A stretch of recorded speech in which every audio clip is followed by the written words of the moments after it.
Kõigepealt ma tahan tänada kõiki eelkõnelejaid, teie kõned tõesti puudutasid ja eriline tänu Malle Pärnale, kes defineeris nii suurepäraselt, mis tähendab olla konservatiiv.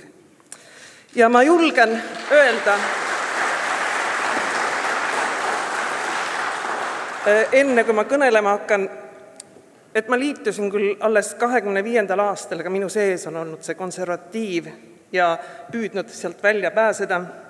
Ja nüüd ma siin seisan, kasvatades haridusjuhina liberaalsel maastikul oma professionaalset selgroogu.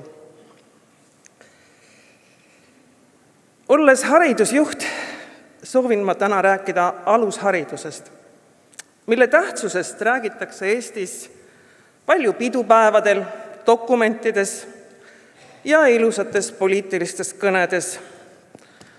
Räägitakse, et lapsed on meie tulevik ning alusharidus on kogu haridussüsteemi vundament, kuid see jääbki ainult rääkimiseks.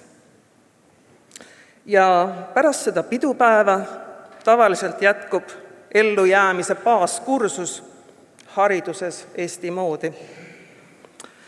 Kui haridus ning sealhulgas alusharidus oleks päriselt riigi prioriteet, ei oleks meil täna nii suurt puudust õpetajatest ega tugispetsialistidest.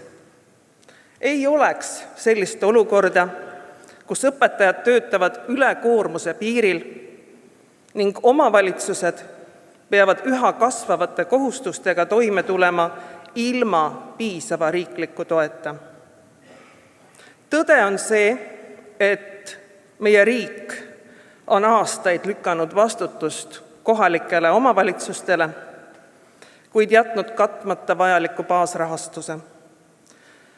Kohustused ilma rahastuseta. Riik ei tohi jääda lootma inimeste õhinapõhisusele. Inimesed väsivad. Selline poliitika ei ole jätkusuutlik. Alushariduse tegelikku mõju lapse arengule selgelt alahinnatakse. Arengupsühholoogiat, kuidas inimene üldse areneb, beebist kuni täiskasvanuks. Need, kes seda teavad, et lasteaiaeas kujunevad välja paljud põhimõtted, hoiakud ja väärtused, mis saadavad inimest mitte ainult lapsena, vaid läbi kogu tema elu. Just siis kujuneb välja inimesel turvatunne, enesehinnang, oskus teistega arvestada, vastutustunne, moraalitaju ning arusaam sellest, kes ma olen, kuhu ma kuulun. Just siis õpitakse suhtlema, austama teisi inimesi, tunnetama oma rahvuslikku kuuluvust ning eristama õiget valest.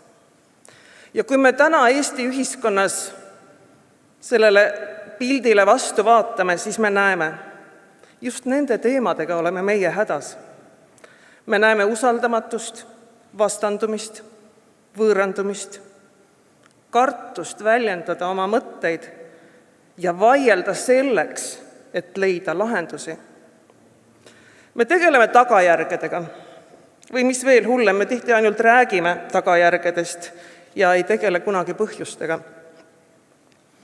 Meie praegusel valitsusel kulub liiga palju energiat eneseupitamisele ja poliitiliste ambitsioonide rahuldamisele ja liiga vähe sellele, kuidas tagada meie laste, meie perede, meie oma inimeste elementaarsed vajadused. Oleme ausad, meie riigis voolavad asjad oma voolu ja raha, mida on palju, voolab piiri taha ning riigis puudub strateegiline plaan või teadmine, kuidas me peaksime eesmärkideni jõudma. Me ei vaja Eestis mitte lihtsalt rohkem lasteaiakohti või koole või õpetajaid. Eesti vajab plaani ja seda mitte ainult Kaitseministeeriumist, vaid ka Haridusministeeriumist, sest kõige suurem väärtus ja kaitse meie riigile on meie omad inimesed, kes oma teadmiste, eeskuju, moraalse kompassi ja väärtushinnangutega aitavad kasvatada eestimeelseid, eestikeelseid ja oma riigist hoolivaid noori. Kui me tahame, et Eesti jääks püsima eestikeelse rahvusriigina, siis me ei saa hariduspoliitikas alustada teismelistest, põhikoolist ja gümnaasiumist. Me peame alustama lasteaiast. Seal pannakse alus kogu edasisele inimese arengule. Seal rajatakse tegelikult ka vundament, millele ehitatakse üles inimese teadmised, väärtused ja identiteet. Riik, kes ei väärtusta alusharidust või haridust üldse, ei väärtusta oma lapsi ja tulevikku. Kuidas sellest olukorrast välja tulla? Minul on üks lahendus. See on muidugi EKRE, sest ainult EKRE on öelnud välja, et iga euro, mille me oma lastesse paneme ja haridusse suuname, ei ole kulu.